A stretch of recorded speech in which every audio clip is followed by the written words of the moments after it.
Hello and welcome to Grateful Rescue TV. It's our holiday episode at the beautiful Skyline Club. Merry Christmas and happy holidays to all. We have a very special guest host today. This is my husband and co-founder of Grateful Rescue, Mike. And you are my rock, you are my partner, and we've had quite a year, haven't we? It's been a wonderful year. It's, I think, the best year we've had since we've been operating. Yeah, I agree. And do you want to share with everybody what it is you do, what your part is? Administratively, I am the treasurer for the organization, and so I manage the books and budgets and all that stuff that comes with that. My background's in finances, so that's a good fit for me. But I'm also the guy that's out there cleaning stalls and feeding dogs, and all of that type of stuff. I help with transport. We go through a lot of food, so I'm managing all of that type of stuff as well. So we're both pretty busy morning to night. Yes, and another job he has is he is an emotional rock for me. We've cried together and we've laughed together about all the characters that comes through our door. Yes. December was a very special month for us. We have Paisley's puppy's birthday. That's right. Paisley's puppies just turned 2, and we've got an amazing story. When you get a puppy, you expect them to be cute and tiny like this, but you never expect your kitchen to become something like this. We were contacted by a breeder, a backyard breeder that was getting evicted. And she had many, many dogs. And she asked us to take 15 of her dogs. Otherwise, the sheriff was going to lock up the property and seize the dogs. And then the 15 turned into 33 because as we were taking them all in to get them fixed, this one, Paisley, whenever they took her in, they said she was going to be having puppies very soon. And then one of the backyard breeder dogs that we had adopted, she had an appointment with her vet to get it spayed, and she got the same news. When she took her dog in to get it spayed, it was expecting puppies, and it had 7. She was malnourished. We couldn't even tell she was expecting puppies, and she had 11 of them.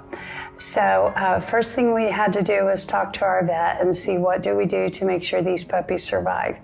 And we had to bulk Paisley up on puppy food so that she could be healthy enough to feed her babies and not get sick. And I had to learn how to deliver these puppies in case something went wrong, how to jump in and keep them alive. So the puppies were born 2 weeks apart. These were born first, and then we heard shortly after that the adopter got the same news from her veterinarian that her dog, which was Maggie, was going to have a litter as well. Since Pamela did not have time to prepare for her puppies, she had to convert part of her kitchen into a whelping box to help the pups keep near their mom and to protect them during their infancy. So first of all, we did not have the space for the 15 dogs as it was. So they are getting ready to move now that they've jumped out of their whelping box on their own. When we talked to Pamela, the pups were over just 6 weeks old, and they had grown so fast. They began to outgrow their whelping box, so Pamela has plans to make a nursery for them to play, taking care of not only the backyard bunch and the pups.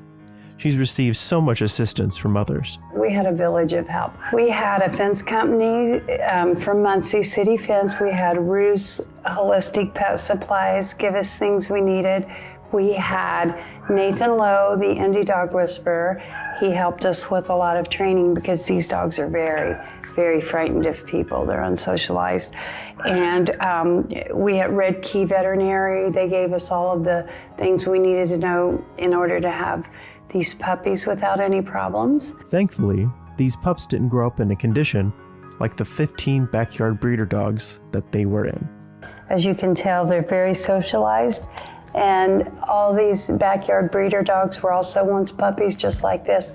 And they were never held and never loved, and they didn't know what it was like. So this is a whole different litter here than what you would have seen from from their ancestors that came from the same breeder, because they know no fear and they don't know hatred. They're all love, right? This is Sydney. And Sydney was named after Sidney Poitier. This is Simon, and Simon was named after Paul Simon, one of my favorite folk singers. And this is little Miss Betty White. She's the runt of the litter, and she was named on Betty White's birthday. This is Ginger, and she was named after Ginger Rogers. She's got a little prance about her that reminds me of a dancer.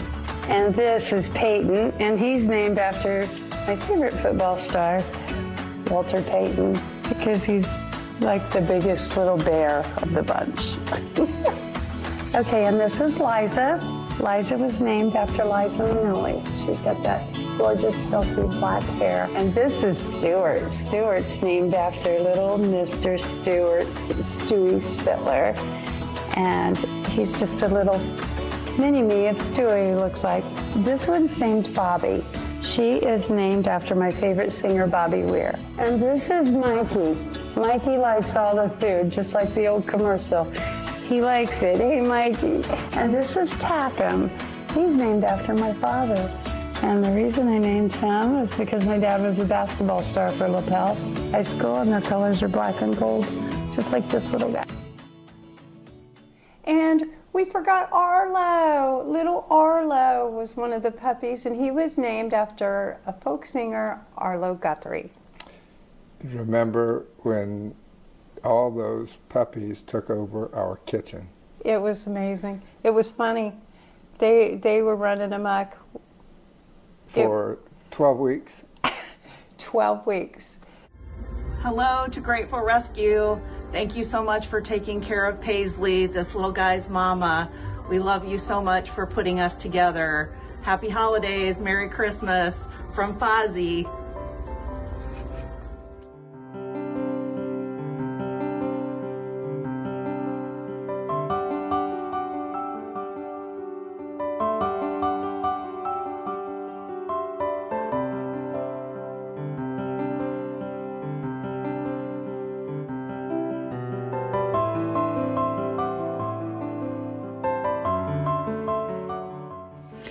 Years ago, on December 18, 2021, this sweet girl, my Tess, and her 10 brothers and sisters were born to Paisley at Grateful Rescue. They truly are Christmas miracles. Do you love your mama? Do you love your mama? Yes, thank you. Do you love your mama Paisley? Yes, thank you. Do you love your mama Pam? Thank you. You can see this girl loves everybody. We love all of her brothers and sisters. We send them a happy birthday and a Merry Christmas. Love you, Paisley. Love you, Pam. Thank you, Grateful Rescue.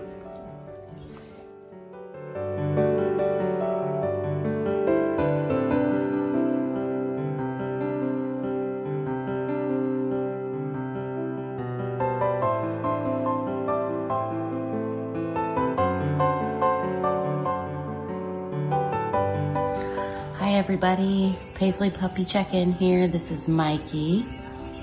He and his 10 siblings turn 2 today. Say happy birthday, Mikey. We are so thankful to Grateful Rescue and Pam for saving Paisley and allowing these babies just a shot at life. Who knows where they could have been had they not been rescued from a barn 2 years ago, along with her mama. So happy birthday to these sweethearts. We love you and we love Grateful Rescue. Merry Christmas. Say bye, Mikey.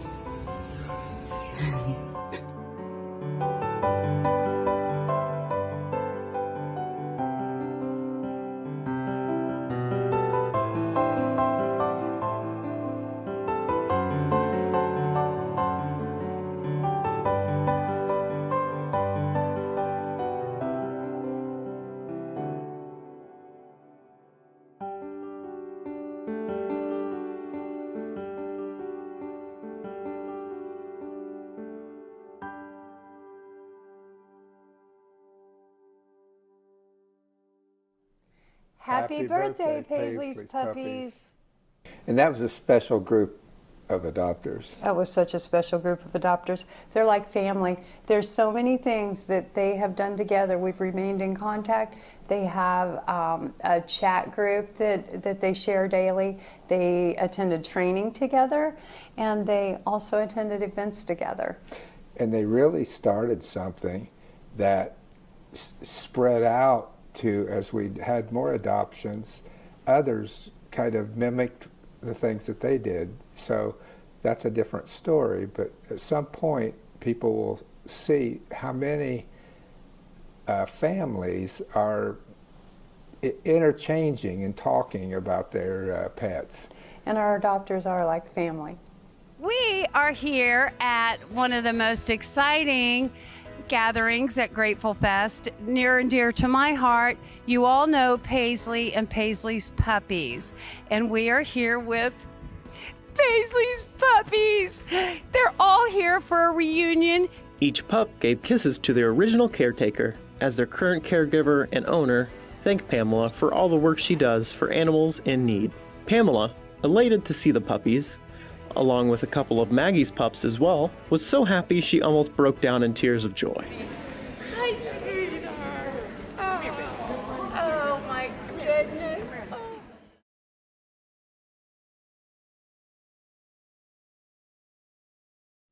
And in the holiday season, we also take time to reflect on people we've lost. And this year we lost a very special man by the name of Philip Dashler. He was our ambassador for the Pets to Vets program, and he was also a dear friend. Yeah. We've known Phil for a long time, way before Grateful Rescue, and so it was tough losing him. He'd been sick for a while, so we knew what was coming, but we all put our brave face on, you know. But he was just a wonderful person. He had his brave face on too, so it was hard to be sad when Phil was always smiling and saying, hey, it is what it is. Some people are just here to inspire, and that was Phil. Hi, I'm Phil Dashler, and I want to thank you for supporting Grateful Rescue. I'm a United States Air Force veteran. I served 8 years in the Air Force in security forces, and was fortunate enough to travel the world and see a lot of places and do a lot of things. And I still serve our veterans on the Veterans Honor Guard here in Delaware County in Indiana. We do over 200 veteran funerals a year.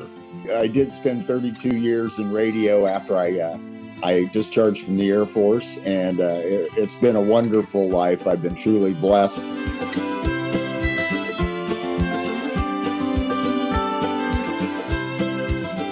If we can provide some comfort for them with fur babies and give them some love, someone to show them support, someone to help them physically with their problems, I'm all about doing that for them.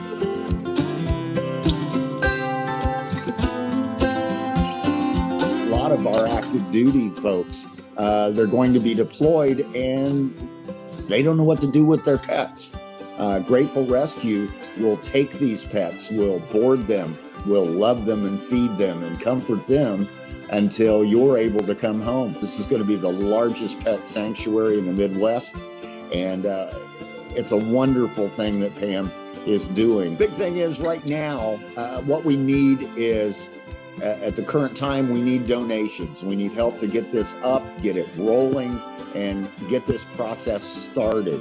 The sooner that we can get the donations in, the sooner that we can build out the facilities, and the sooner we can start helping the vets that I care about and the animals that we care about and love so much.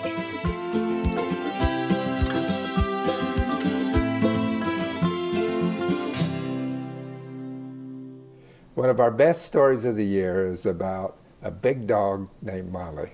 That's right, big old Molly, the old English sheepdog, who come from a puppy mill and ended up living the good life on historical Meridian Street. She sure did. Molly the sheepdog once had a life of strife in a puppy mill, but now lives the life of luxury on Meridian Street in Indianapolis. The Boslers were looking for another pup and took Molly in. We lost another dog in January and decided to give it a few months to grieve, which happens every time we lose an animal. And 2 minutes later, Barbara was looking for some online, and she found, and I said, okay, well, it'd be a small one, it has to be a small one. And next thing I knew, Molly was at our door, and Barbara portrayed it as a meet and greet. Yeah, I spoke to Barb on the phone a couple times, and she had such a soft, kind voice. I knew she had the personality that Angel, now Molly, needed. And when we met, it was almost a perfect fit. She showed up with the dog, the door, and a bag. And she asked to put the bag in the den. We didn't know what the bag was until we all met Molly, and then Pam said, well, I better get going. And the bag is Molly's things. They're in the den. She seemed comfortable here. She liked their dog. And she was so, at our home, she was so frantic, pacing back and forth. And she was pretty chill. She was pretty accepting. The problem with Molly became in the first 3 days that Molly didn't know where her body was in space, and so she would just kind of almost knock us over. She didn't jump or anything, she would just bump us, and going up and down the stairs, and we thought, oh God, this is not gonna work, you know.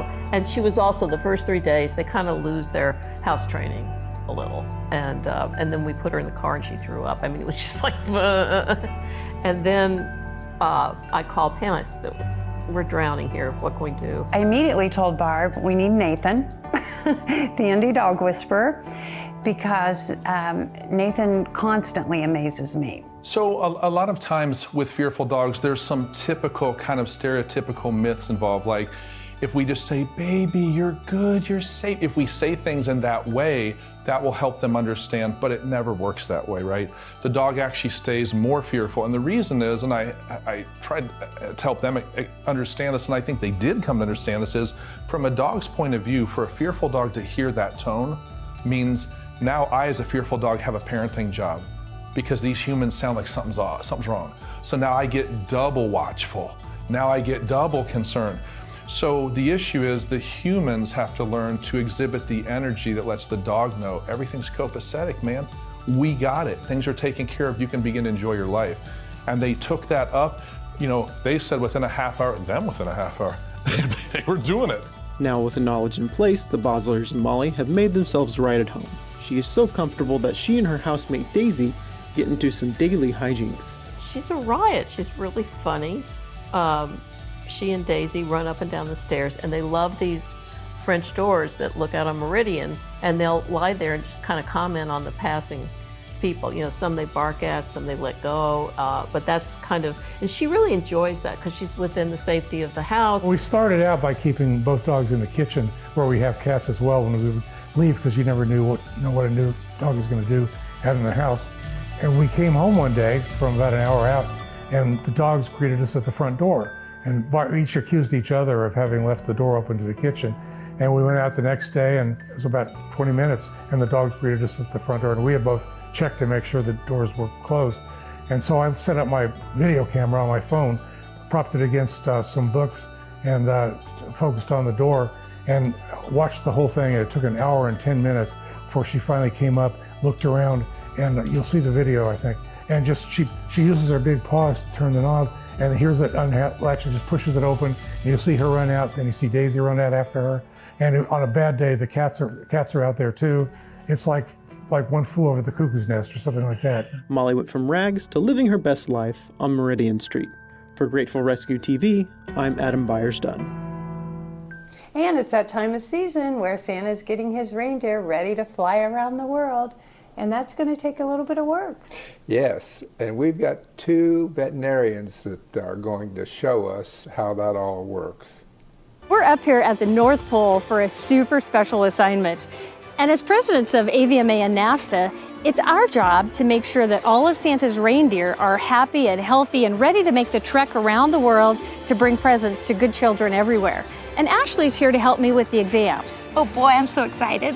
Are you ready for this? I'm ready. Let's go. One of the first things we do is check the fur. And to do this, we run our fingers and our hands through the fur. And the reason we do this is to check for parasites or mites or any other marks or lesions that would tell us something's wrong. And fun fact, did you know that reindeer have hollow fur? Their hollow fur helps trap heat and helps them stay warm in the super cold North Pole. So Donner's looking really good. Let's keep going with the exam. Next up on the exam are the legs. These reindeer have a long journey, so it's really important that we check their legs. We're checking for signs of ligament problems, tendon problems, joint problems, or any fractures that might make it hard for them to make the journey. Absolutely. And normal reindeer rely heavily on healthy legs. Did you know that reindeer travel further than any other mammal that roams on land? Not all reindeer migrate, but those that do can travel up to 621 miles in one migration. Yep, and these guys have an even longer journey with Santa. So let's check out their hooves. Every reindeer has what's called cloven hooves. That means they're divided in two. This helps them spread their weight, which helps them stand on snow and soft ground. And because their hooves are split, it's super important to give a close look and make sure nothing is stuck in between that could cause the reindeer pain, along with checking the general health of their hooves. To everyone out there, keep your eyes to the sky this Christmas Eve. And remember to thank your veterinary team next time you see them, because we all have a part to play in keeping the animals you love happy and healthy. And from all of us at AVMA and NAFTA, we wish you and your families a very happy holiday.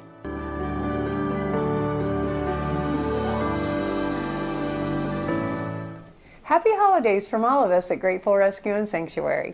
Watch Grateful Rescue TV Saturdays on TV 40. Ho, ho, ho. Santa's going to read a book tonight called Santa's Dog, written by Joanne Skye and illustrated by Ed Kohler. This book is dedicated to Samson, the original Santa's dog. Find the shelter dogs everywhere, waiting for their forever homes. The North Pole has a secret. Of wags and licks and barks, Santa has hundreds of dogs that live in one big park. The dogs and reindeer play their games. Some days they race on sleds. Though Santa loved them all the same, one dog slept on his bed. Lance held a very special place in Santa's big, kind heart. The pair had been forever friends and never were apart.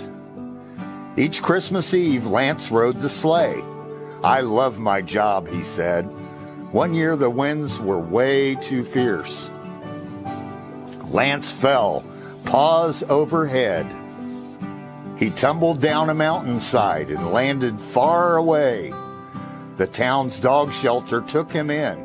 He had a place to stay.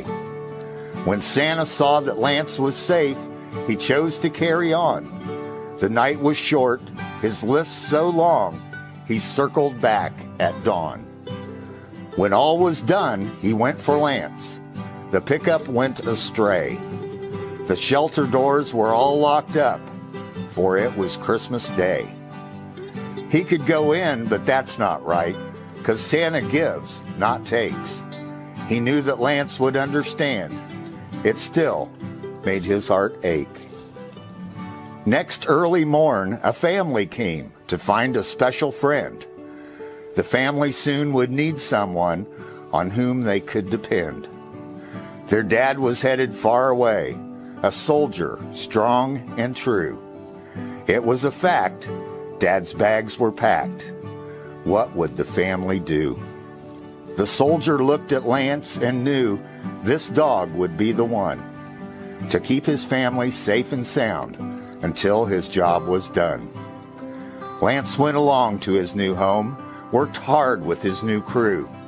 He thought of Santa now and then, and that's all that he could do. Lance fetched the ball for little John while Dad was far away. He acted guard for Mom each night when noises caused dismay. And late at night, when all was calm, he'd check on Sister Shay. then climb beside her on the bed and chase bad dreams away. The months sped by, the seasons too. Lance kept the family strong.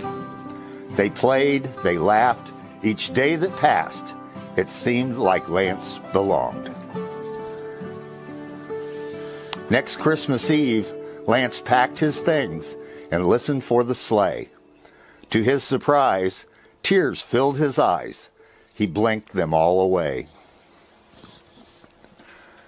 When Santa came, Lance jumped for joy, then said to his dear friend, "I'm packed to go, but I don't know if this should be the end."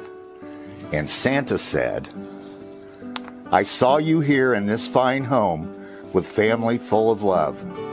Their pain was real, their need was clear. I watched you from above. You've made me proud these last 12 months, helped family fill a hole. But now it's time to stay or go. Look deep within your soul." Lance thought of all the fun he had with Rudolph and the others, but this year held some goodness with the children and their mother. The walls and shelves were covered full of photos through the year. Lance with the boy, the girl, the mom. They loved him, it was clear. Then Santa spoke, "I know you, boy. You want to do what's right. A soldier's job is never done. This won't be Dad's last fight. One day real soon, when Dad comes home from his duties overseas, he still may need some help, you see. Our freedom isn't free. I'd miss you every single day and say a prayer for you, but you've become this family's glue. Dear friend, so strong and true." Lance looked up to the fireplace, 5 stockings in a row. He saw his name, he heard Mom claim, "He's one of us, you know." Lance took a breath, then stood up tall. He knew what he must do. Unpack his dish, his toy, his mat, and tell his friend adieu. Please say goodbye to Mrs. Claus, to Tinsel and the rest. I love you all, but here I'll stay, and I will give my best. I'll wait for you each Christmas Eve beneath the lighted tree. But now I know my place is here with my new family. So Santa gave the greatest gift, his dog. Perhaps it's true that shelter dogs, just like Lance, a special gift to you. The end.